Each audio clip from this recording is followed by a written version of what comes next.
Bismillahirrahmanirrahim. Dear students, you are very welcome in Knowledge Exchange. Students, as you know that कि हम exercise 1.3 solve कर रहे हैं। Last video में हमने एक्सरसाइज 1.3 के फर्स्ट 5 क्वेश्चंस जो हैं बहुत डिटेल में सोल्व किए थे। अगर आपने वो वीडियो अभी तक नहीं देखी तो उस वीडियो की लिंक मैंने आई बटन में दे दी है। आप वीडियो को विजिट करें। वीडियो पसंद आए तो वीडियो को लाइक शेयर ज़रूर कर दें। तो बिना वक्त ज़ाय किए हम कर लेते हैं आज की वीडियो का स्टार्ट।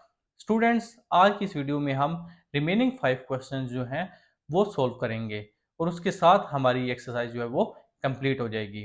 तो students, question number 6 is for a class party the students council purchase 42 balloons address 1.85 each. एक क्लास पार्टी के लिए स्टूडेंट्स काउंसिल जो है वो 42 बैलून्स जो है वो परचेज करते हैं और पर बैलून जो उन्हें कॉस्ट आती है वो है 1.85 रुपीज। पूछा ये गया है what is the total amount the student council paid for the balloons, कि 42 बैलून्स के लिए वो टोटल कितनी अमाउंट जो है वो पे करते हैं। स्टूडेंट्स, ये बहुत सिंपल क्वेश्चन है। आप देखेंगे कि इसी क्वेश्चन की स्टेटमेंट से ही मैं इस क्वेश्चन को कैसे बासानी सोल्व कर लूंगा। Total balloons purchased are 42, price of one balloon is 1.85 rupees।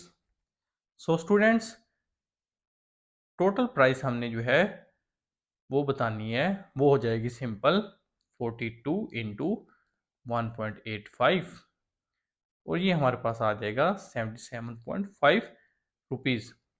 तो स्टूडेंट्स, ये हमने क्वेश्चन नंबर 6 जो है वो सोल्व कर लिया है। नेक्स्ट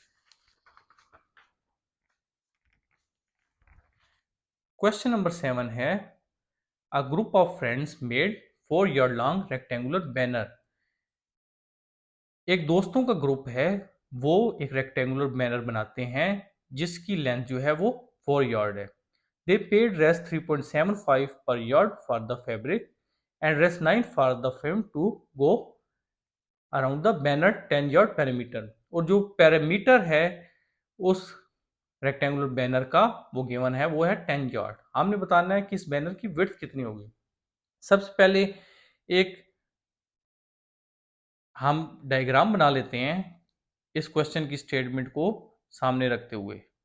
ये रेक्टेंगुलर है एक, इतना अच्छा मैंने रेक्टेंगुलर नहीं बनाया लेकिन let's assume it is an rectangular. इसकी हम जानते हैं रेक्टेंगुलर की चारों साइड्स बराबर नहीं होती, लेकिन इसकी ये दो साइड्स आपस में बराबर होती हैं और ये दो साइड्स आपस में बराबर होती हैं। ये लेंथ है बेसिकली रेक्टेंगुलर की और उसने लेंथ जो है वो बता दी है कि वो है 4 यार्ड। तो ये 4 यार्ड है, ये भी 4 यार्ड ही होगी। ये बेसिकली विड्थ है बैनर की और ये कितनी होगी ये बेसिकली उसने हमसे क्वेश्चन में पूछा है। तो स्टूडेंट्स, हम जानते हैं कि जो रेक्टेंगुलर का पैरामीटर होता है वो और कुछ नहीं होता बल्कि ये जो साइड्स होती हैं रेक्टेंगुलर की इनका जस्ट सम होता है। तो स्टूडेंट्स, हम सम कर लेते हैं x प्लस एक्स 4 प्लस 4 और पैरामीटर हमें गिवन है वो है 10 यार्ड। तो ये आ जाएगा 10। तो यहाँ से हमारे पास आ जाएगा 2x plus 8 equal to 10। Next step में हमारे पास हो जाएगा 2x इक्वल टू, ये 8 उधर जाएगा, सब्ट्रैक्ट होगा, 2 बच जाएगा, x हमारे पास आ जाएगा 1। तो स्टूडेंट्स, विड्थ जो है हमारे पास रेक्टेंगुलर बैनर की वो है 1 यार्ड। यहाँ यूनिट आप लाजमी लिखा करें, इस चीज़ के जो है वो मार्क्स होते हैं। तो स्टूडेंट्स, यहाँ हमने क्वेश्चन नंबर 7 को सोल्व कर लिया है। Students, now come to the question number 8. A shoe factory has an asset for rest 20 lakh of which 3/5 is the capital and rest is the debit. मैं आपको इस स्टेटमेंट का उर्दू में ट्रांसलेशन बता देता हूँ। एक जूता बनाने वाली कंपनी है जिसकी नेट एसेट जो है वो 20 लाख रुपए है और इस 20 लाख का जो 3/5 है वो कैपिटल कॉस्ट है। कैपिटल मतलब जो वो खुद पैसे उन्होंने फैक्ट्री ने लगाए हुए हैं और रिमेनिंग अमाउंट जो है वो डेबिट है, उन्होंने उधार लिया हुआ है, लोन लिया हुआ है, बैंक से हो सकता है, किसी दोस्त से हो सकता है। तो बताना है कि इस एसेट में कैपिटल अमाउंट कितनी है और डेबिट अमाउंट कितनी है। और उसने हमारे लिए आसानी कर दी है। उसने हमें बता दिया है कि जो एसेट्स होते हैं वो basically capital plus debit in दोनों अमाउंट्स को मिलाकर बनते हैं। तो स्टूडेंट्स ये क्वेश्चन जो है हम सोल्व कर लेते हैं। आप मेरे स्टेप्स को जो है फॉलो करते जाएं। टोटल एसेट जो है वो हमारे पास 20 लाख। अब कैपिटल कॉस्ट सबसे पहले हम फाइंड कर लेते हैं। वो उसने बताई है कि वो टोटल एसेट्स के 3/5 है। तो 3/5 को आप मल्टीप्लाई कर दें जो नेट एसेट्स हैं, तो ये हमारे पास आ जाएगा 12 लाख रुपीस। तो स्टूडेंट्स जब हमारे पास कैपिटल आ गया तो डेबिट सिंपल हमारे पास ये है कि एसेट्स में से आप ये कैपिटल अमाउंट सब्ट्रैक्ट कर दें तो हमारे पास डेबिट आ जाएगा।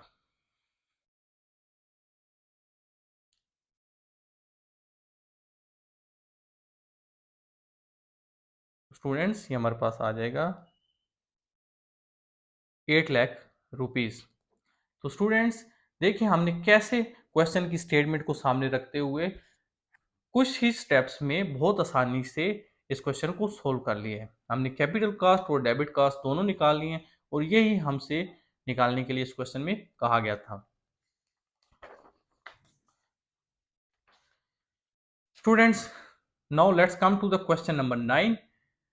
World lowest temperature in past 100 year was recorded to be -89.2 degree centigrade at Antarctica on July 21, 1983।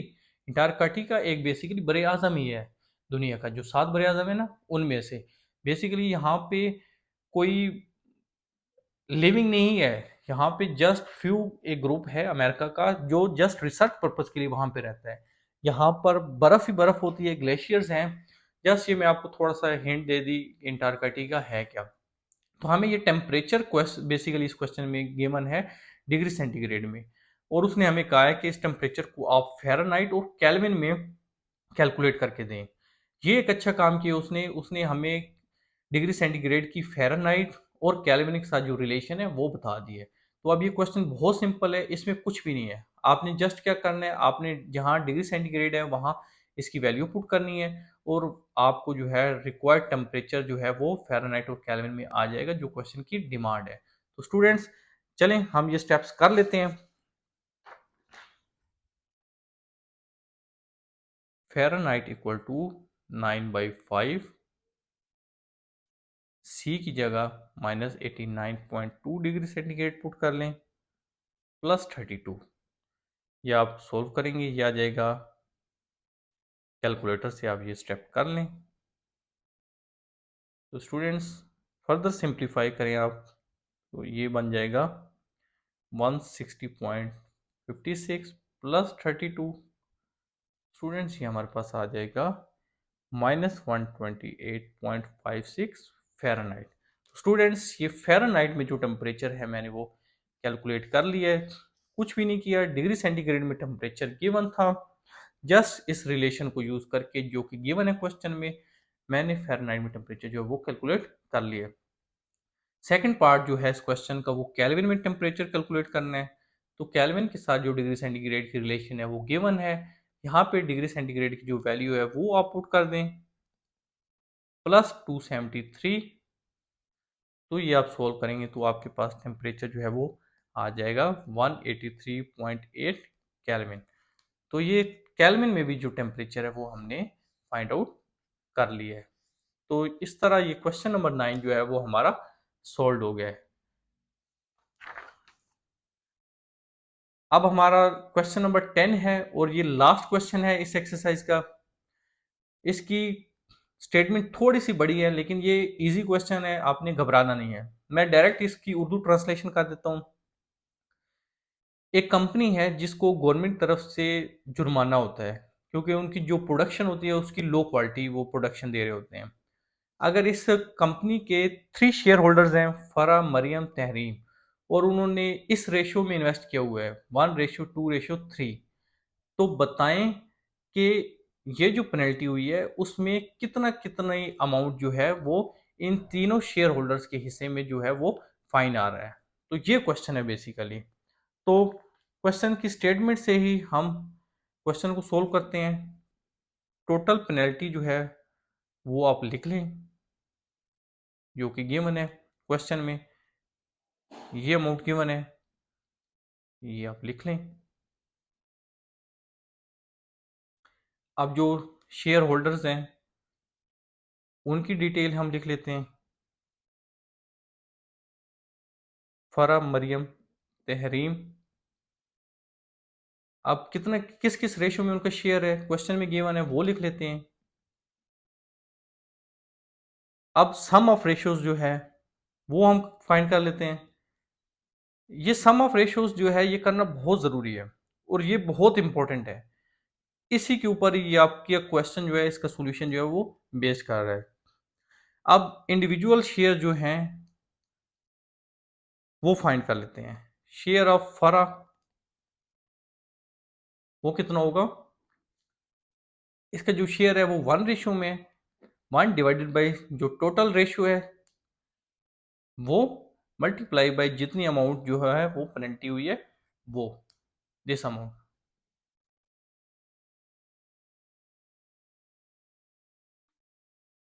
तो स्टूडेंट्स आप इसको सोल्व करेंगे तो ये आ जाएगा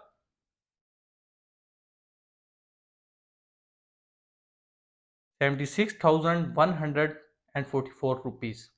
सिमिलरली जो मरियम को पेनल्टी होगी वो भी इसके शेयर से हम फाइंड कर सकते हैं। वो हो जाएगी, चूंकि इसका शेयर 2 रेशो में है तो 2 डिवाइडेड बाई टोटल रेशो जो है मल्टीप्लाई बाई ये जो पेनल्टी की अमाउंट है गवर्नमेंट की तरफ से। तो स्टूडेंट्स आप इसको सोल्व करेंगे तो ये आपके पास आ जाएगा